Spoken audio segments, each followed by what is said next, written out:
Hello everyone, welcome to crick chat with Venkatesh. IPL league stage ముగిసిపోయింది.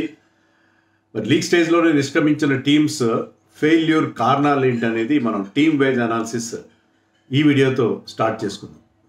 ముందుగా అందరికంటే అట్టడుగున 10th ప్లేస్లో ఫినిష్ చేసిన 5 టైమ్ ఛాంపియన్ ముంబై ఇండియన్స్ గురించి మాట్లాడదాం. ముంబై ఇండియన్స్ 10th ప్లేస్లో ఫినిష్ చేయడం ఫస్ట్ టైం ఏం కాదు. 2 years బ్యాక్ అంటే 2022లో కూడా వాళ్ళకి ఇదే రకమైన పరిస్థితి ఎదురైంది. ఈసారి కూడా వాళ్ళు అవుట్ ఆఫ్ 14 మ్యాచెస్ 4 మ్యాచెస్ మాత్రమే గెలిచి 8 pointsతో ఫినిష్ అయ్యారు. లాస్ట్ టైం కూడా దే ఫినిష్డ్ విత్ 8 points 2022లో కూడా. ప్రీవియస్ ఇయర్ అంటే 2023లో they were better, 3rd place finish, ప్లే ఆఫ్స్కి వెళ్ళారు, ఎలిమినేటర్ గెలిచారు, క్వాలిఫైర్ 2లో ఓడిపోయారు. కానీ 5 టైమ్ ఛాంపియన్ అనే టీం వరుసగా 3 ఏళ్లలో 2 సార్లు 10th ప్లేస్లో రావడం చాలా చాలా దారుణమైన విషయం వాళ్ళ ఫ్యాన్స్కి. ఎందుకంటే గతంలో వాళ్ళు 5th ప్లేస్ కంటే దిగువన వచ్చింది ఒకే ఒకసారి, సెకండ్ సీజన్ అనుకుంటా, 7th ప్లేస్ ఏదో ఫినిష్ చేశారు. But otherwise they are mostly in the top 5 or top 5లో ఉండవు. 8 టీమ్స్ ఉన్నప్పుడైనా టాప్ 5లో ఉండేవారు, 10 టీమ్స్ ఉన్న టాప్ 5లో ఫినిష్ చేయడం అనేది మనం చూసాం. కానీ ఈ 3 సీజన్లో 2 సార్లు ఈ రకమైన వాళ్ళకి ఆ హ్యూమిలియేషన్ ఎదురైంది. ఏవి తల్లి నీరుడు కురిసిన హిమ సమూహములు అన్నట్టుగా ఆ పాత గ్లోరీ డేస్ ఎక్కడికి పోయినాయని చెప్పి వాళ్ళు బాధపడాల్సిన పరిస్థితి మనకు అనిపిస్తుంది. మరి దీనికి కారణం ఏంటనేది వీడియోలో చూద్దాం. అంతేకాకుండా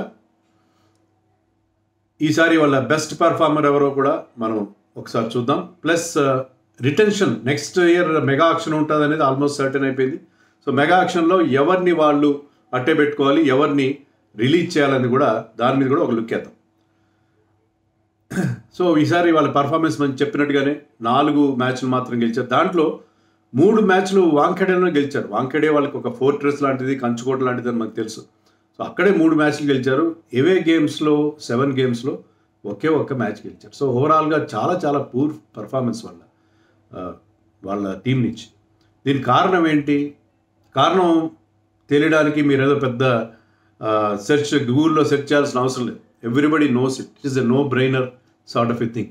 ఎందుకంటే టీం అద్భుతంగా ఉంది. మళ్ళీ చెప్తున్నా సామెత, అన్నీ ఉన్నా అల్లుడి నోట్లో శని అన్నట్టుగా, అంగట్లో అన్నీ ఉన్నాయి అల్లుడి నోట్లో శని అన్నట్టుగా టీం అద్భుతంగా ఉంది. చూడండి, మీరు టాప్ 5 చూడండి. టాప్ 5 అందరూ ఇంటర్నేషనల్ ప్లేయర్స్, ఇండియాకి ఆడుతున్న hot property kind of players. Rohit Sharma captain of India, Ishan Kishan, Suryakumar Yadav, Tilak Varma, Hardik Pandya. So వీళ్ళు 5గురు ఇండియాకి ఆడే ప్లేయర్స్ రెగ్యులర్గా. ఒకరు కీపర్, ఒకరు ఆల్రౌండర్, ఇద్దరు మిడిల్ ఆర్డర్ ప్లేయర్స్, ఒక ఓపెనర్ అండ్ కెప్టెన్. సో ఇలాంటి ప్లేయర్స్ ఉన్నారు అక్కడ బ్యాటింగ్లో. ఫినిషర్స్గా వరల్డ్ వైడ్ వేరియస్ లీగ్స్లో చాలా స్టార్స్గా ఉండే టిమ్ డేవిడ్, రొమారియో షెపర్డ్ లాంటి వాళ్ళు, మహమ్మద్ నబీ లాంటి మరొక వరల్డ్ వైడ్ ఫ్రాంచైజ్ లీగ్స్లో చాలా డిమాండ్లో ఉండే ఒక ఆల్రౌండర్. ఐపీఎల్ చరిత్రలోనే one of the top wicket takers Piyush Chawla, spinner, leg spinner. మీరు పీయూష్ చావ్లా ఒకప్పుడు బాగా వేసేవాడు, ఏం లేదు. లాస్ట్ సీజన్ ఇదే ఫ్రాంచైజీకి ముంబైకి 20కి పైగా వికెట్లు తీశాడు. పీయూష్ చావ్లా ఉన్నాడు. వీళ్ళందరికంటే పైన జస్ప్రీత్ బుమ్రా ఉన్నాడు. Jasprit Bumrah undoubtedly the best bowler in this format in the world. మన ఐపీఎల్లో కాదు, లేకపోతే వేరే లీగ్స్లో కాదు, ప్రపంచంలోనే ఈ ఫార్మాట్లో,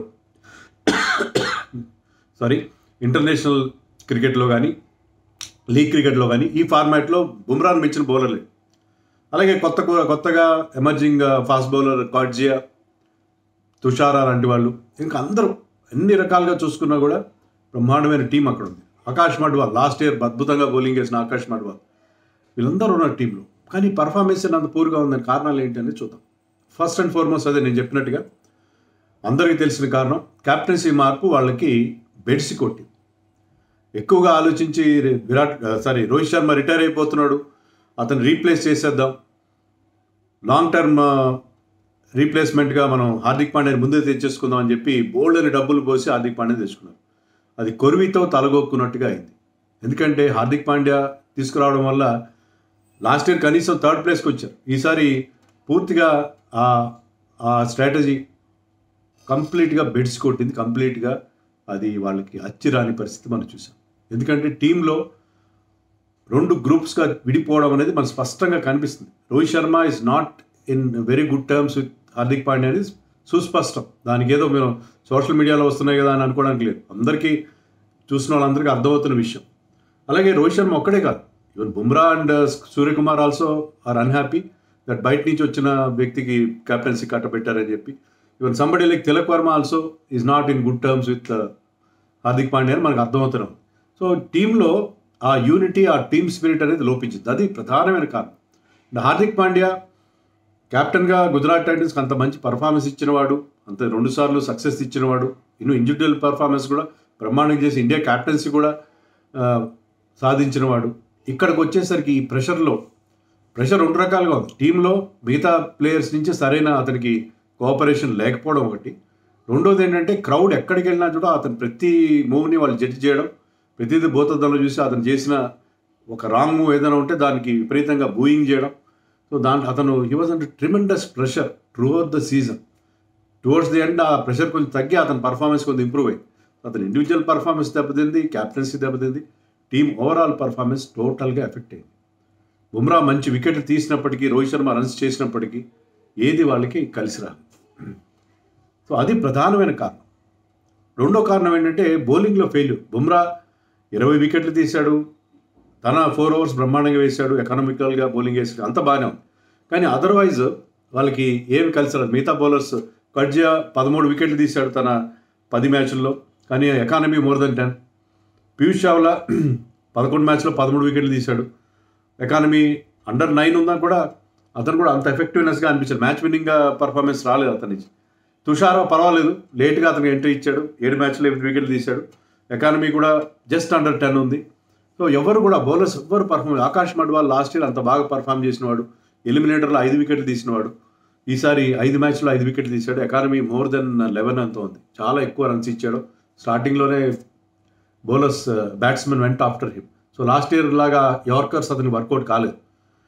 అండ్ అదర్ బౌలర్స్ లైక్ ల్యూక్విడ్, క్వైనా, మెఫాకా ఇలాంటి వాళ్ళందరినీ ట్రై చేశారు.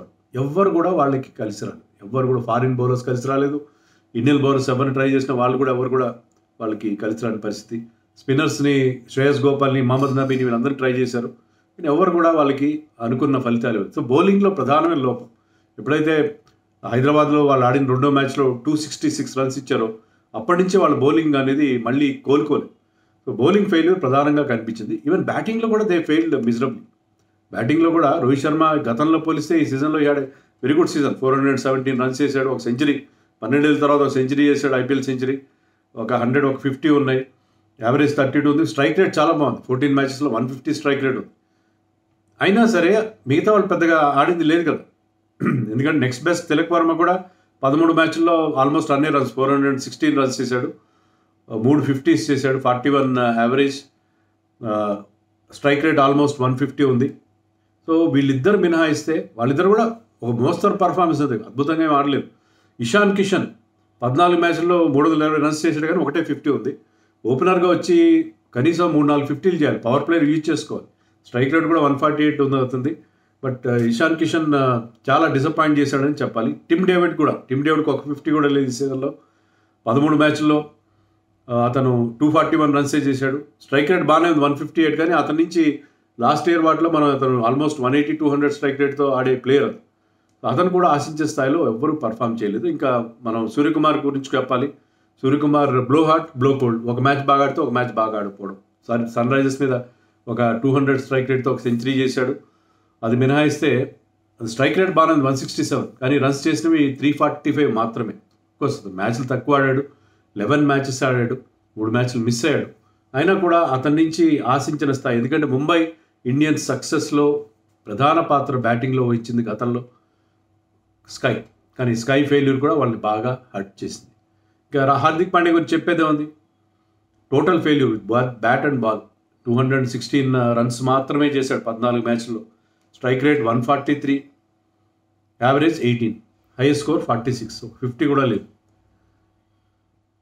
డిఫరెంట్ స్లాట్స్లో ఆడాడు, ఒకసారి కాస్త ముందు ఆడతాడు, ఒకసారి మరీ వెనక ఆడతాడు. బౌలింగ్ కొన్ని మ్యాచ్లు చేస్తాడు, కొన్ని మ్యాచ్లు చేయడు. బౌలింగ్లో 11 వికెట్స్ తీశాడు, ఎకానమీ హై ఆల్మోస్ట్ 11.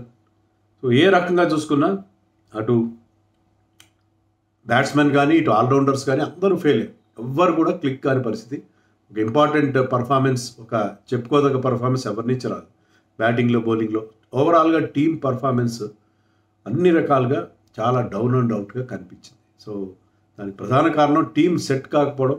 అది ఎన్నో మార్పులు గతంలో మనం ముంబై ఇండియన్స్లో చూసింది ఏంటంటే వాళ్ళు ఒక 11 ఉంటే దానికి స్టిక్ ఆన్ అయ్యేవారు. ఇక్కడ ఎన్ని మార్పులు చేశారు, ముఖ్యంగా బౌలింగ్ ఫ్రంట్లో అనేక మార్పులు చేశారు, కానీ ఏది క్లిక్ కాలేదు. రొమారియో షెపర్డ్ కొన్ని మ్యాచ్లు బాగానే ఆడాడు. అతను స్ట్రైక్ రేట్ ఆడిన కొద్ది మ్యాచ్ల్లో 5 మ్యాచ్ల్లో ఆడాడు. 247 అంత ఉంది, highest strike rate he was having. But అతనికి మళ్ళీ ఛాన్స్ ఇవ్వలేదు, ఎందుకంటే బౌలింగ్ పెద్దగా చేయడు. అతను బ్యాటింగ్ కోసం అతన్ని టీంలో పెట్టుకోలేని పరిస్థితి వాళ్ళకి కనిపించింది. సో వాళ్ళకి ఆ ఫారిన్ బౌలర్స్ ఎవరు కలిసి రాకపోవడం, దిల్షాన్ మధుశంకర్ లాంటి వాళ్ళకి ఇంజరీ అవ్వడం. సో ఏ రకంగా చూసుకున్నా కూడా అంత మంచి రిసోర్సెస్ ఉండి కూడా దాని నుంచి సరైన ఫలితం వాళ్ళు రాబట్టుకోలేకపోయారు. ఇంకా టీంలో బెస్ట్ పర్ఫార్మర్ ఎవరు? అన్డౌటెడ్లీ జస్ప్రీత్ బుమ్రా. ఎలాంటి వికెట్ మీద ఈసారి అన్ని బ్యాటింగ్ పిచెస్ చూసాం, అయినా కూడా బుమ్రా బౌల్డ్ బ్యూటిఫుల్లీ. అండ్ 14 మ్యాచెస్లో 20 వికెట్లు తీస్తాడు, దాంట్లో ఒక 5 వికెట్ హాల్ కూడా ఉంది. Economy, can you believe this, ఈ 6.48, 6.5 రన్స్ మాత్రమే ఓవర్కి ఇచ్చాడు. డెత్ బౌలింగ్ వేస్తాడు, డిఫికల్ట్ ఓవర్స్ వేస్తాడు, పవర్ ప్లేలో ఫీల్డ్ రెస్ట్రిక్షన్స్ ఉన్నప్పుడు బౌలింగ్ వేస్తాడు. అయినా కూడా అతని economy 6.5 with bowling those difficult overs and getting wickets తీశాడు, ఎకనామికల్గా బౌలింగ్ వేశాడు. So extraordinary performance. బట్ అది అడవి కాసిన వెన్నెల్లాగా అయిపోయింది, ఎందుకంటే మిగతా బౌలర్స్ అతనికి సపోర్ట్ ఇవ్వలేదు. దానివల్ల బుమ్రా ఆ విజయాలు అందించలేకపోయాడు టీంకి. ఒక్క బౌలర్తో ఈ కెనాట్ విన్ ద మ్యాచెస్, ఒక్క బ్యాట్స్మెన్తో ఈ cannot win the tournaments. So అదే అక్కడ జరిగిన పరిస్థితి. So he's the best performer for this team. ఇక ది ఇంపార్టెంట్ క్వశ్చన్ అదేంటంటే ఎవరిని రిటైన్ చేసుకోవాలి? రోహిత్ శర్మ ఉంటాడా, ఉండడా? దీని గురించి మనం సపరేట్గా కూడా మాట్లాడుకోవచ్చు. ప్రస్తుతానికైతే రోహిత్ శర్మ తనంతా తాను వెళ్ళిపోవచ్చు అని నేను అనుకుంటున్నాను. ఎందుకంటే ఆ మెగా ఆక్షనప్పుడు ప్లేయర్స్కి ఆ సౌకర్యం, ఆ వెసులుబాటు ఉంటుంది. They will have that option of leaving the franchise. మేము బయటకు వెళ్ళిపోతామంటే వెళ్ళిపోయడానికి ఫ్రాంచైజ్ ఒప్పుకొని తీరాలి.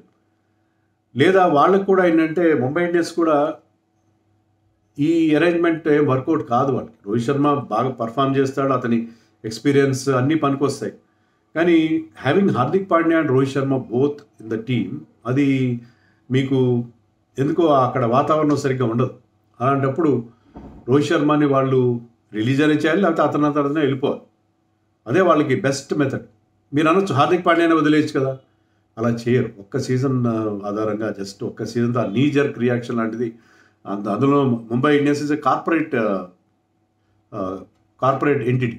వాళ్ళు అంత తేలిగ్గా ఒక్క సీజన్ ఆధారంగా వాళ్ళు ఎన్నో ఐడియాస్తో ప్లేయర్ని తీసుకొచ్చారు. So they will definitely see one more season. ఆ సీజన్ కూడా పర్ఫామ్ చేయకపోతే they will replace him as captain, but they will continue him as an allrounder.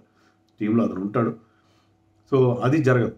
So Hardik Pandya, Suryakumar Yadav, Jasprit Bumrah వీళ్ళు ఖచ్చితంగా ఉంటారు. ప్లస్ ఒక ఫారిన్ ప్లేయర్గా టిమ్ డేవిడ్ ఉండే అవకాశం ఉంది. ఇషాన్ కిషన్ని, తిలక్ వర్మని వాళ్ళు వదులుకోక తప్పదు.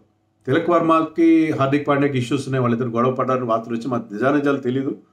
బట్ తిలక్ వర్మని కూడా వదలక తప్పని పరిస్థితి వాళ్ళకి, ఎందుకంటే చాలా మంచి టాలెంటెడ్ ఏజ్ ఉంది, investment for the future. They will try to buy him back.